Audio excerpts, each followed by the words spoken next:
कल की वीडियो में मैंने आपको एक्सप्लेन किया था conjunction. What is conjunction? The words that joins और connects other words with the और दी सेंटेंसेस. वर्ड को वर्ड से ज्वाइन करता है, वर्ड दो सेंटेंसेस को आपस में ज्वाइन करता है. So this is conjunctions. I have also told you about the examples. आज मैंने आपको कहा था कि काइंड्स ऑफ कंजंक्शंस जो मैंने आपको एक्सप्लेन किए थे. 3 kinds of conjunctions: coordinating conjunctions, subordinating conjunctions and correlative conjunctions.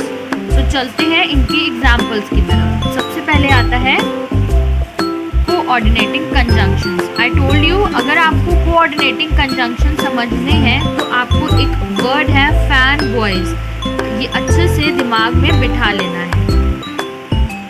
F for, A for ant, N for nor, B for but, O for or, Y for yet, S for so. चलते example की तरफ. F means for. Rohit doesn't eat junk food for he is afraid of falling sick. Rohit जो है वो junk food नहीं खाता. क्यों? क्योंकि उसको बीमार पड़ने से डर लगता है. A for ant. He picked up the ball and went out. उसने बॉल उठाई और बाहर चला गया. Third, N means nor. She isn't fond of cricket nor basketball. ना ही उसको क्रिकेट अच्छा लगता है ना ही basketball. B for but. I called her but she didn't respond. मैंने तो कॉल किया था बट उसने रिस्पॉन्ड नहीं किया. O means or. You need to improve your attendance or face the music. मतलब अपनी अटेंडेंस को सुधारो या फिर उस म्यूजिक को फेस करो. मतलब म्यूजिक में फेस करो. कोई भी चीज़ अगर आप रेगुलर नहीं रहोगे तो कहीं ना कहीं डिफ़िकल्टीज होती है. Y for yet. Neha is a nice person. Neha अच्छी तो है लेकिन नो वन लाइक्स हर. उसको कोई भी पसंद नहीं करता. S for so. She fall asleep last night. कल रात को वो एकदम से सो गई थी तो उसने डिसाइड किया कि कल अगले दिन वो सुबह जल्दी उठेगी. तो इसमें क्या यूज़ हुआ? सो कोऑर्डिनेटिंग कंजंक्शंस के लिए क्या ज़रूरी होता है? एक वर्ड याद करना, that is fan boys. Now coming next towards the subordinating conjunctions. सबसे पहले मैंने आपको बताया था रिगार्डिंग टाइम, और ये कुछ वर्ड्स थे जो मैंने आपको बताए थे कि जब भी टाइम की बात होती है सबऑर्डिनेटिंग कंजंक्शंस में तो ये वर्ड्स आते हैं. तो चलिए इन वर्ड्स में से कुछ वर्ड्स की मैंने एग्जांपल्स तैयार की हैं. पहला है, the first is can you tell me when he came to the store. क्या आप मुझे बता सकते हैं कि वो स्टोर में कब आया? तो when here is subordinating conjunction which is telling about time. Raj will stay with us. Raj जो है वो हमारे साथ रहेगा until he finds a new place. जब तक उसको कोई दूसरी प्लेस, कोई नई प्लेस नहीं मिल जाती. तो अंटिल भी यहाँ पे टाइम को बता रहा है. तो ये आ गया हमारा subordinating conjunction under time. And so on. मतलब इतने वर्ड्स हैं तो ऑफकोर्स एग्जाम्पल्स तो और होंगी. नेक्स्ट मैंने आपको बताया था प्लेस के बारे में. प्लेस Wherever we looked, हमने जहाँ भी देखा there was confusion. वहाँ पे confusion ही confusion था. Second, no one went where the baby was sleeping. जहाँ पे बेबी सो रहा था वहाँ पर कोई नहीं गया. तो where and wherever are donating the place. Coming up next, third मैंने आपको बताया था reason. Renu didn't sit for the test. Renu जो है वो टेस्ट में नहीं बैठी since she was out of town. क्यों? क्योंकि रीज़न की बात हो रही है ना. क्यों नहीं बैठी? क्योंकि वो टाउन में नहीं थी. Varun had cold. वरुण को कोल्ड हो गया as it was really cold outside. किस रीज़न से कोल्ड हुआ? क्योंकि बाहर बहुत ज़्यादा ठंड थी, इसीलिए वरुण को कोल्ड हो गया.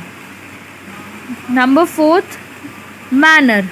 She acts as if she can't speak. वो तो ऐसे एक्ट कर रही है जैसे वो बोल नहीं पाती. तो मैनर ना जैसे, तो जैसे किस में आ गया? Manner.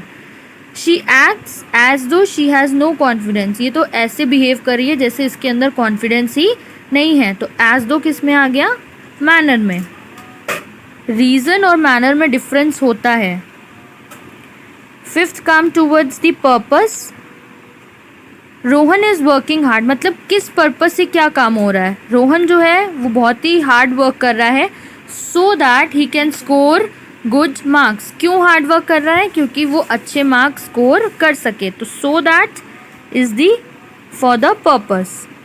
In order that we reach Nainital, मतलब हम इस इवनिंग को आज की इवनिंग को नैनीताल पहुँचेंगे। We are leaving early morning, मतलब हमें अगर आज की शाम को नैनीताल पहुंचना है तो हमें सुबह जल्दी यहाँ से सुबह जल्दी जाना होगा, तभी हम नैनीताल पहुंच पाएंगे। तो इन ऑर्डर दैट, पर्टिकुलर पर्पस की बात हो रही है।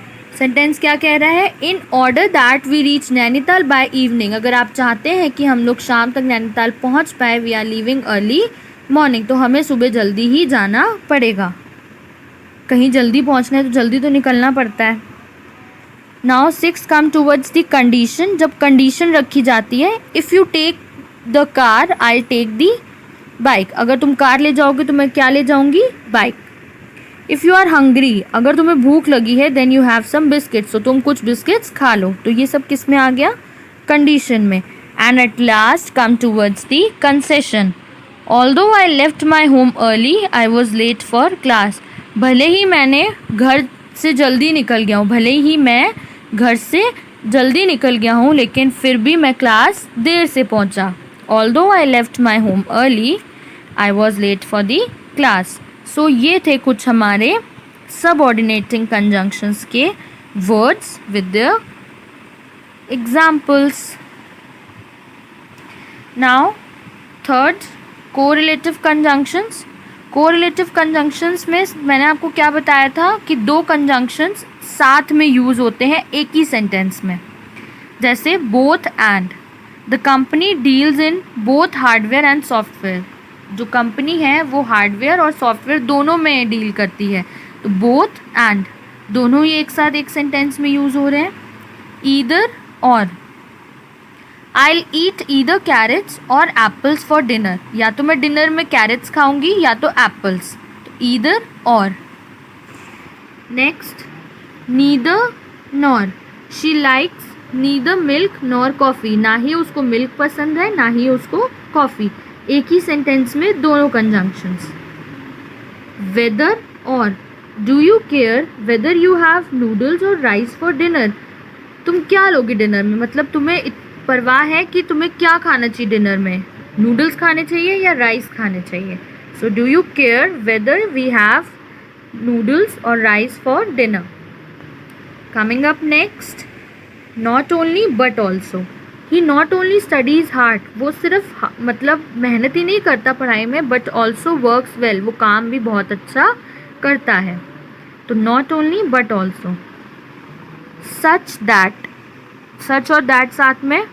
It's such a tiny kitchen, ये एक छोटी सी ऐसी किचन है, that I don't have to do much to keep it clean.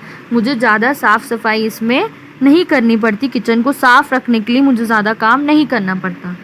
And so on, मतलब एग्जाम्पल्स तो आपको पता है, एक्सेट्रा एक्सेट्रा ख़त्म ही नहीं होती। सो आई होप आपको कोरिलेटिव कंजंक्शंस के एग्जाम्पल अच्छे से क्लियर हो गए होंगे।